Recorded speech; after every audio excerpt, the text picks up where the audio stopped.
Aafia Siddiqui, is on her way to Karachi airport. When she gets there, her and her 3 children are picked up by the security agencies, by the Pakistani security agencies. Now, how do we know this?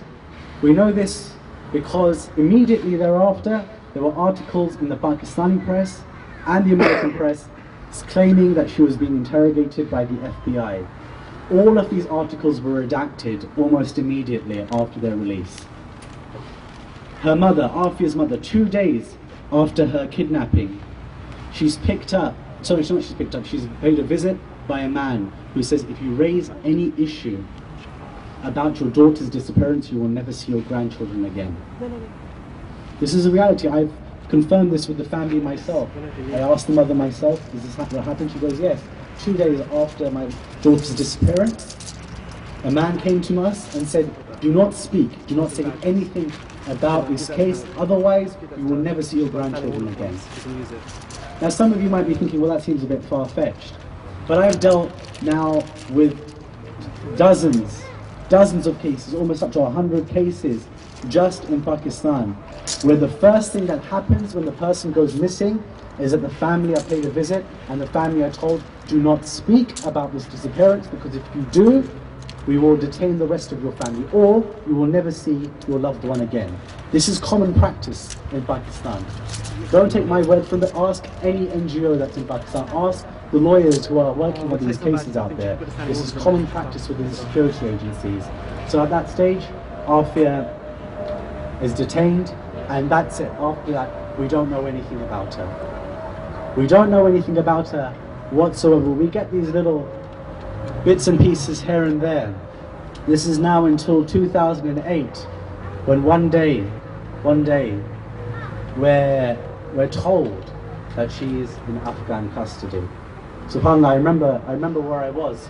This is one of those moments in your career, in your life.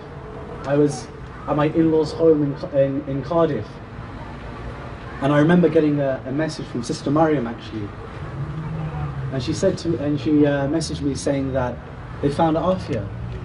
SubhanAllah, when I looked at my phone, I didn't actually know how to respond, and I just remember looking at my wife and just breaking down. For 5 years, you talk about nearly every single lecture I gave over that period of 5 years was just about Aafia, about this woman, about how her case represented such a wider class of cases. And here she is, and the Americans are claiming that they're in her custody. But they go further than that. The Americans just didn't say, okay, we've got her in our custody, yeah, we had her for 5 years. They concoct this amazing story about her case. And I'm sorry I'm going for so long, but I think it's so important that people know what has been said about her. So their story is this.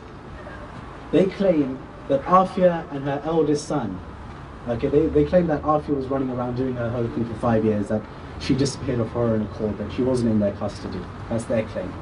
Their claim is that she was found outside the governor of Ghazni's compound with the satchel, which had chemical explosives in it, and the anarchist's arsenal handbook, which is an old anarchist book about weaponry, and also targets. Now the Afghans said that she had targets in Afghanistan within her satchel. The Americans later say that she had targets of New York inside her satchel, which doesn't make any sense in itself.